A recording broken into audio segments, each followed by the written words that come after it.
Okay, hello everybody. I am Connor, and this is Remy. And today we're hunting rabbits. So hopefully everybody's having a good day. We're going to be going through and just telling some stories about hunting while hunting on this wonderful game. Unfortunately, we are not sponsored by this game, but it is an amazing game called The Hunter Call of the Wild. But if you want to sponsor us, you can. That'd be great. Uh, Anyways, though, so we're gonna dive right on into some storytelling. So I'll start us off. We're just going to talk about our first deer kills. So that sound good for you, Remy? You know? Sounds good to me. Okay. So my You sound I much more enthusiastic. I am very I think that's just our personality traits. yes, yes. I think I'm a bit more of an Eeyore. I'm very enthusiastic about killing Sound like you're trying to animals. sell me a Kia. Hey, I can sell snow to Eskimos, okay? I can do everything. No, good one. Okay, Oh, anyway. hey, in front of us, herd of Gemsbok. Okay, so anyways, while we're hunting this herd of said animals, Gemsbok. as you can see, they're The doing name. some very cool little Little Gallivants. acrobatics. So anyways, okay, so my first deer, I killed my first deer when I was probably like I think I was like 8 or 9, somewhere around there. That's the wrong call. But any, Yeah, I think that anyways, scares them. Good I, one. I Good was one. about 8 or 9. I was with my dad, and I was using a 44 Magnum rifle, and we're just sitting out there, and we were actually kind of just messing around because like we were about to get out of the deer hut because we were actually in a tent in a field, and we were about ready to leave, Got him. and then all of a sudden I look to my left, and like my dad is just looking at a deer, and he's like, "Deer, deer, deer," whatever. I'm like, "Okay, very cool." My adrenaline's pumping, because usually, like, my adrenaline starts pumping. You start shaking that deer fever you're going on. There is a, uh, that's cool. So, Oh, anyways, but I look over there, and he's just like, okay. He hands me the 44 rifle. Again, I'm like 8 or 9 at the time. I've shot since I was little, so I was ready to take the shot. So he actually helped, and I take my gun, stick it out the window, make sure it's loaded. I take the safety off, and my dad's like, "Fire when you're ready." So I'm about to take a shot, by the way, and I'm like, "Okay." So I get ready, and so these are so amusing to watch walk around. But hold on. Let me get a good look. Is there multiple? yeah, there's multiple, but Where that? they're just straight in front of us, directly Oh, east. oh, jeez. Yeah, The bouncy people. wind's also going east too, so we don't have to worry. But and so I aim it up. He says it's a doe. I'm like, oh boy, a doe.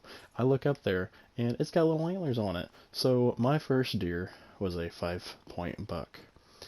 At the time, I didn't realize it. It was pretty small. It was a pretty small 5 pointer, but barely had any circumference to it. But I was alright with it. So I get it up there. I shoot it. My very first shot I ever took on a deer was pretty far behind. Wasn't the greatest shot. I hit it just a little bit behind the lung, so I didn't get a great shot on it. So I shoot it, and we just are like, okay, well we're gonna wait, wait for it to just bleed out, because you usually wait just a little bit after you shoot a deer to make sure it bleeds out, whatever. But we do that, and we also had my grandpa and my grandpa's friend with him, and so about 30 minutes go by, and we go to track it. So we found some blood pretty quickly. There's a decent amount of blood, but again, of course, it wasn't. There's a difference in between like different types of blood. So if you hit them in the lungs, it's gonna be lighter. It's gonna be bubbly by chance. Pink and bubbly. Yep. But if you get like a shot that's further back in the gut, the liver, whatever, you're going to get darker blood. And Dark unfortunately, and I nasty. had I had shot my deer in the liver because I was shaking so bad because I was a little kid. I was very excited about my first deer. So we tracked it, And we probably tracked it for about like 3/4 of a mile on a Summit Lake property trying to find it. And when we first came up upon to it, it was actually, Lawsuit incoming. yeah, it was actually still alive, and it ran off like after an hour after I shot it. So we walk up to it, it runs off, and I'm like, okay, cool. So we wait like another 30 minutes, and it just kind of dips.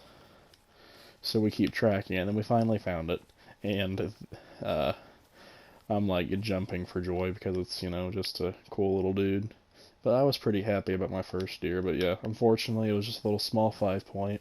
But for a kid, I was super happy, and it just made me feel good. So yeah. And Interesting. And that was with the break action 44 Magnum, right? The single shot. oh yeah, I've never shot a single shot 44 Magnum. I didn't even. I mean, that's our old reliable. yeah. Look like you're about to take a shot at something. Yeah, I'm just looking over the horizon. Well, Nice. you wanna? Yeah. So, from what I remember, I think I was 11. I was a little bit older than you were. And it was with my grandpa. Yours was in a tree stand, right? Or did you say a I was shack? in a tent in a field. Okay, yeah. Mine was in a tree stand, so 15 foot, I think, 15 footer. And pretty much I'd been out there all morning. Not too much. That to anyone who actually hunts, all morning isn't that long. 'Cause there's different time zones that work better. Early morning, you gotta be there before it's light out. That's the ideal time, and then evening, middle of the day is kind of dead. But well, dead as in nothing comes around. Um, what I remember is it was a firearm season kill, so November, and it was starting to get super cold, so it was wrapped up. And then I remember there was I think two of them. There was two deer, and one of them was staying in the bushes about 70 yards in front of me, and then another one came out, and it walked up about 45, 50 yards, I'd say. And I was using a 44 Magnum too, but it was a lever action. So kind of watch John Wayne movies. Yeah, if you're not familiar with guns, it's the boy that you see him pull their hand down on real hard, ejects the empty, pulls a new one in. I was using that, and then I remember got it. And the way we've always done it is a lot of people just wait for a shot with deer. They're not. I mean, they're difficult depending on where you're hunting them, but you can typically make a loud noise and they stop moving. So kind of like that, but oh my, that's So we're gonna do what's called a pro gamer move, and we're gonna get this lion to come into us using a jackrabbit yeah. call. Go ahead and do that. I got the. Was that a warning or a chasing call? That was a mating. Yep. Ooh. But we all know that Got a any girl lion. lion call? No. But we all know that lions are hungry, and this imitates a I hear it little, growling. I hear it growling. a little small animal in distress, like a Do jackrabbit. you hear that? It's a negative Ghost Rider. I don't hear no There- growling. Yeah, he's in that tall grass. I hate when they do that. Well, let me just Um, pull out my. I believe I'm using an M1 Garand today, chambered in Yeah, 30-06. No, I'm not. I'm using a muzzleloader chambered in 50 cal. All right, yeah, you go ahead with that. I'll stick to something that shoots more than once per minute. So while Yeah. we're looking for this boyo, I'll continue with my story. But I had that rifle and I saw him. He came up out of the left, about 50 yards. The other one stayed back. Decent for a first buck, not bad. It was a 7-pointer actually, which is kind of weird because it was a non-typical, which means that it broke the general rules. Another lion to our south, by the way. Yep, this is a Male. female, and she's chasing. Yeah. Okay, they both are then.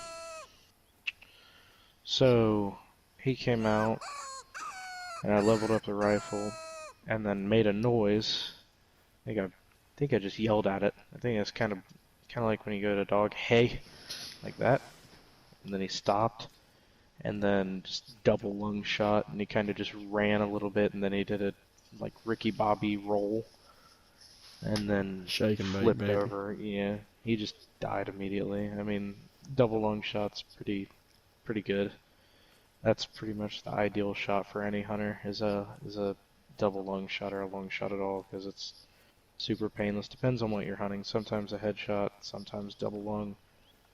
Depends, but yeah, I still have his antlers hanging up in my closet somewhere. I always keep them all, but I kept those ones especially, so it was a pretty important, fun experience.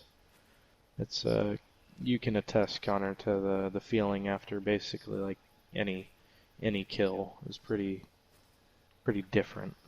You don't really get it anywhere else. It's like a just straight adrenaline rush whenever you pull that trigger. Yeah, it's just one of those things. It's like, even before you pull that trigger, like, Yeah, the feeling I leading up to.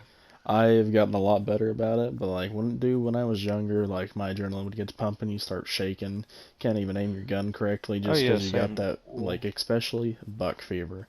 Buck fever, if you ever heard the term, is a real thing. yeah, that's It's when you see a big yeah. buck and your hands just start shaking, your body starts shaking, you can't do a thing just 'cause your adrenaline's pumping so hard 'cause you're so excited to It's see that buck. it's rough. It's rough. It's like an adrenaline rush, but boosted pretty much.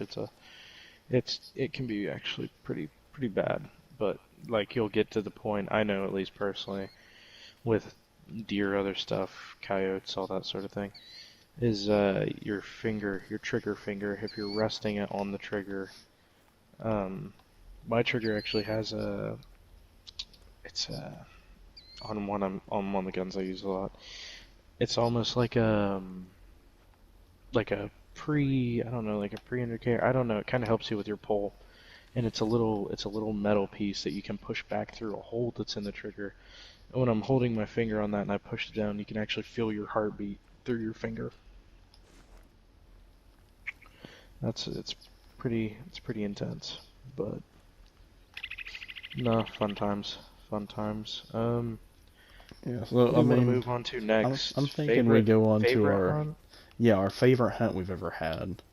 Favorite hunt. So, That's pretty easy for me. yeah, it's pretty easy for me too. So, this would have been just last year during the 2019 to 2020 deer season.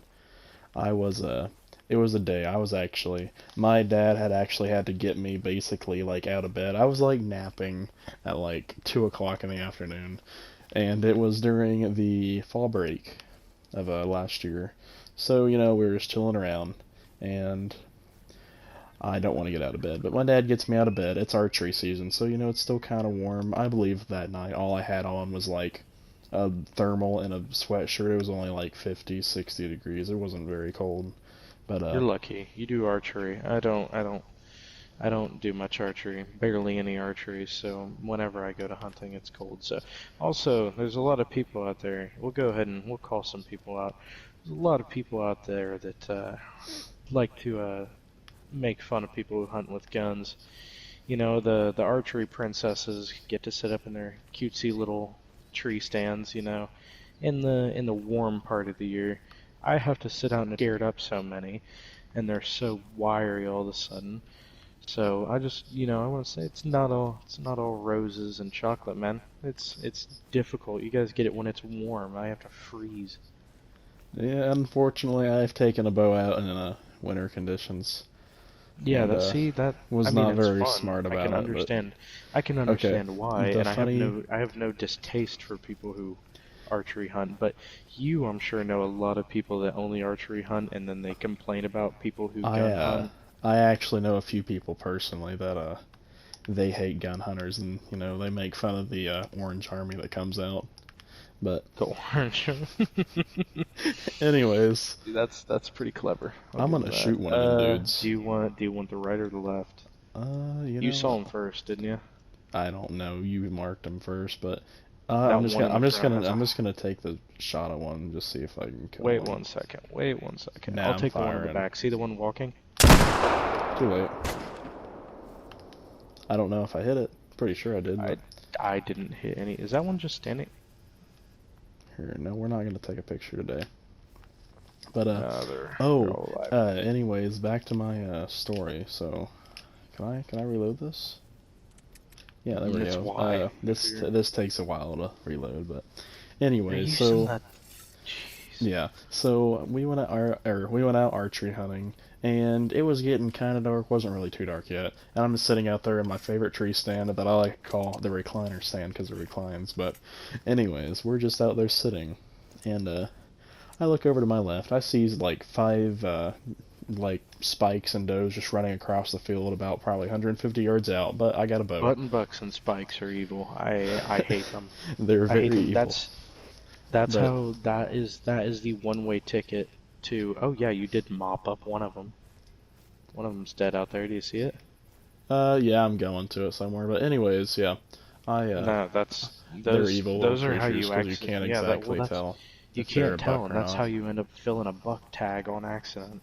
But yeah, so anyways, I had my bow out there. I saw like five just there were like two spikes, three does, probably button bucks. Honestly, I didn't really care. I didn't really care since they were out far enough, anyways. So I look over to my left about like oh there it is about like 10 minutes after that, and I am just lucky enough to see just antlers appear out of a little tree line, and they just start coming towards the buck appear. It wasn't as big as I really wanted it to be, but it was a pretty good sized 8 point.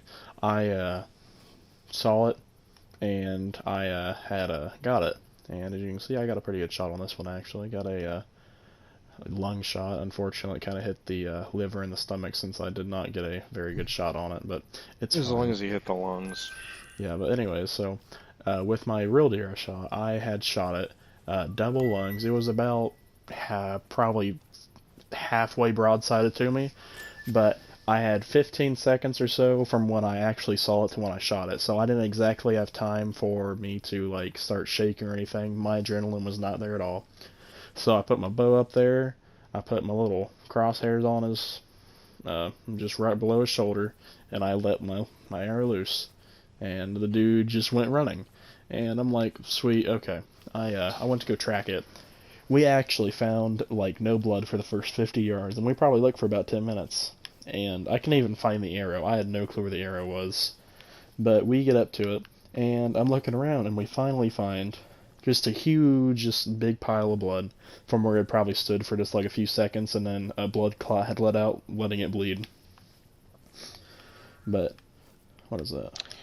That'd be a lesser kudo, but No, there's a big herd of something up there because when I scoped in, it's lagging yeah. horribly. But anyways, so That's kind of my problem this year. Like you said, like blood clots up, and also like a lot of the deer I've shot, like always, just don't bleed a lot. Even though like this year I used a pretty significantly large round, and I dusted one through the sides, and I heard it fall, and I saw where it went, but it didn't really matter because it didn't bleed at all. So I'm glad it didn't run far. yeah, mine it ran about 50 yards before it actually started bleeding, which was a problem because it's just kind of hard to track. But I I'm like, okay, well, it looks like it hopped the state fence. So, which is right, we actually hunt right next to Summit Lake, so it looks like it hopped the state fence. So I'm like, okay, my dad's like, okay, I'll hop the fence, go over, see if I can see it. Yeah, And hop I'm the just over state there. fence before you or after you shot it. Wink, wink. Yeah, well, I mean, it did, but you know, Wink, wink. Yeah, you didn't track an unharmed animal over there. Wink. there was plenty on my side when we shot it, anyways. But you know, we Uh, went to it, and hmm we went to it, and I was like, holy cow! My dad said he saw it, so I'm like, I'm super excited, and I literally like tumble over the fence getting to it, and I just run up to it, and I'm just like, dadgum! I was super excited about getting my first big buck because I'd never shot a buck that big, and you know, got my picture with it, and then I get it, field dressed it, so yeah, that was probably my best thing. I It's just think because with my dad being with me too, it's just like one of those things. That's how I bond with my dad, and just that in general. Just the feeling's pretty good. So Yes, that sounds nice. Yours sounds super wholesome. Mine was unique.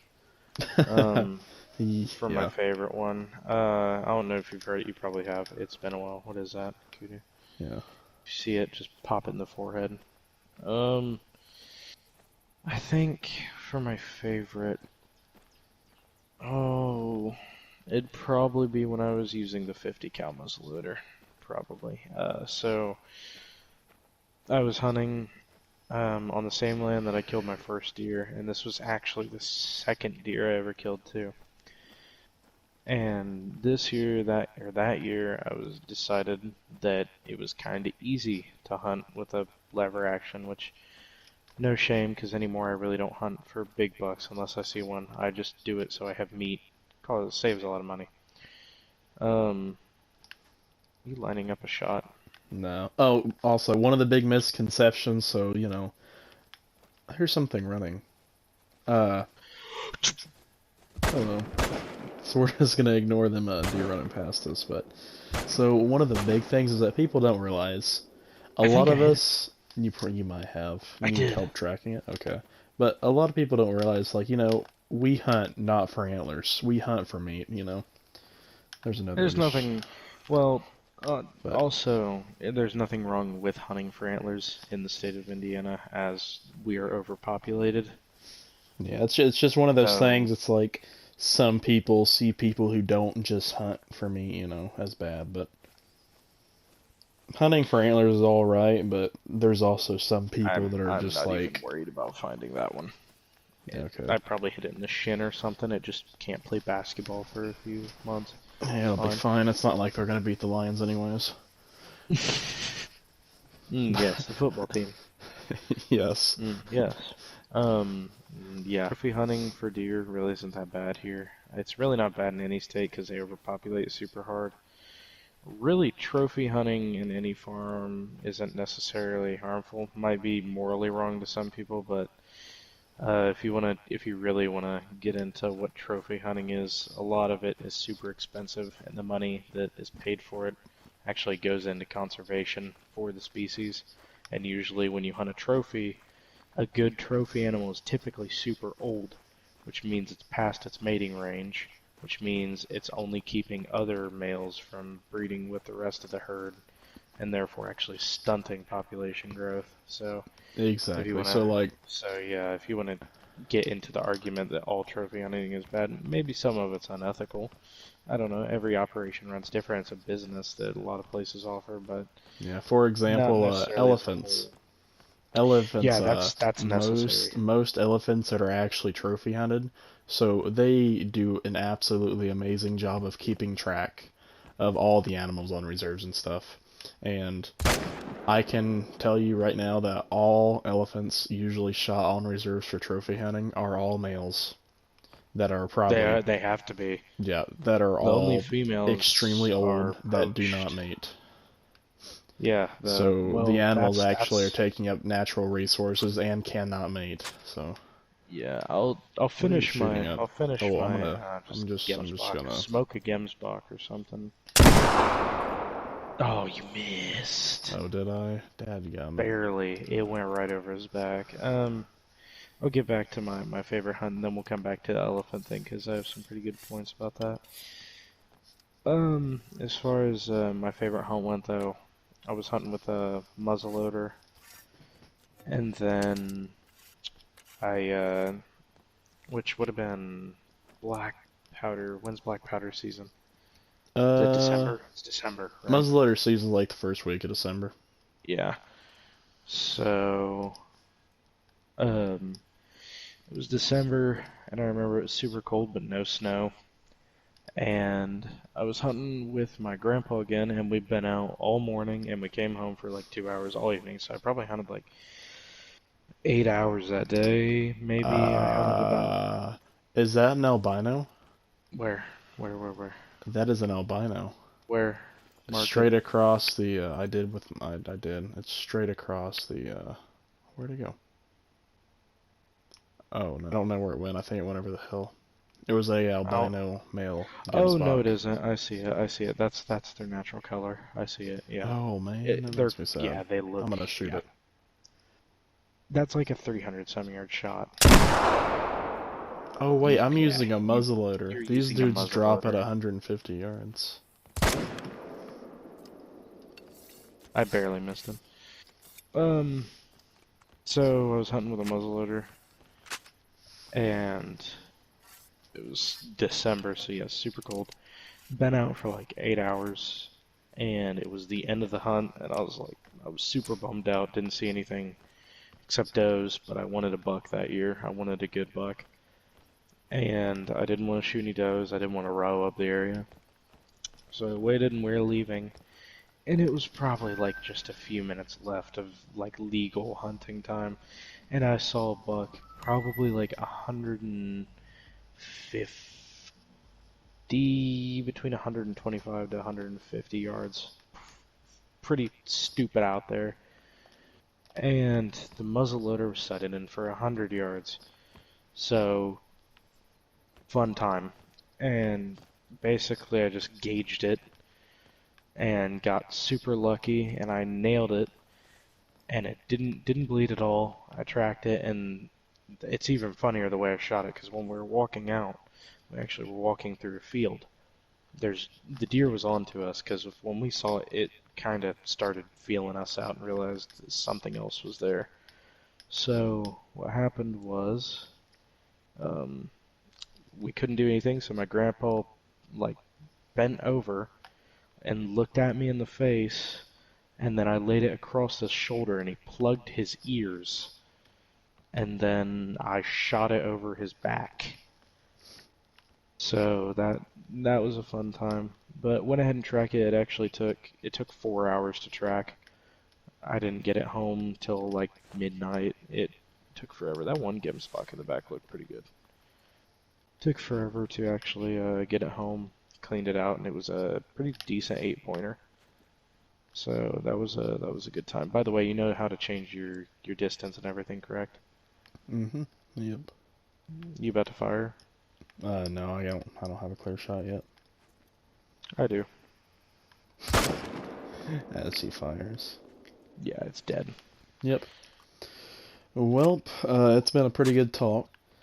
Yeah, so hopefully learned a little bit about hunting, have enjoyed our experiences, and have enjoyed just watching us go around on this wonderful African landscape. So Committing lots of things you couldn't do in reality. man, I wish I could walk up to a freaking just amazing looking animal in real life and take it out and eat it, you know? Yeah, well, in real life also, we just committed a lot of crimes, Oh, it's fine. like hunting in a state park. Or a Oh, country international park or whatever. I'm pretty sure we've we committed a hunt few. in state parks in real life, so. Depends. But anyways, we're going to wrap it up. So, thank you very much for listening. And, yep. Have a good one.